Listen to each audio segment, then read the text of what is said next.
Yeah. Yeah. We really think of it as lead nurturing, which I Exactly. think other industries do much better than Yep. plumbing, HVAC, electric.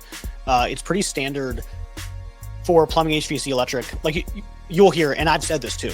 So, past John, but you'll hear people say like, oh man, Angie's List doesn't work. I can't get a hold of them or whatever. But often you dig a little bit deeper, you double click on it, and they called one time. Like the company called that customer one time. They left a voicemail and the customer didn't call back. So I think the lead nurturing aspect of it, whether or not you've driven $1 from that customer, the lead nurturing aspect of it is pretty powerful. It's a huge part of it. And I don't know if everybody on the call is familiar with sort of what's happening with the lead ads that quote unquote don't work. I think they do work. You have to stay on top of them, but things are going to get interesting because what's happening is they're all rolling out what they call masked leads. So basically consumers go online today, they fill out their information, you get that contact information, including cell phone, email, and name, and you reach out to them, right? That's how it works today. How it's going to work in the future is all that information is going to come to you, but it's going to be masked. So it's not going to be the real email. It's not going to be the real phone number. So now it's on the job of the business that's buying that lead to get that information. So we're going to help with that with AI. It's going to be awesome. We're actually partnering with these folks to do it. But knowing that, it's going to be even more important to stay on top because it's going to be masked for 30 days. And then it sort of goes away if you don't do a good job of follow-up.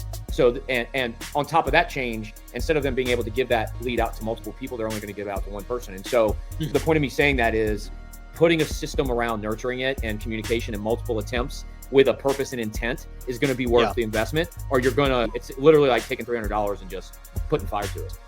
When a customer comes into a business and asks for a product or service, and reaching out to them, your opt-out rates can be very low on those, like less than 1%, right? Because it's happening right in the moment.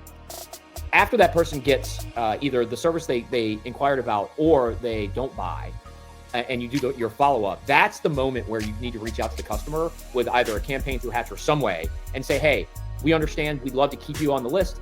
Can you opt in? And here's an incentive to opt in. This is what e-com businesses have been doing this all. They call it abandoned cart. There's different words that they use in other types of industries, but you need to get your prospects and customers to say, sure, you can reach out to me periodically.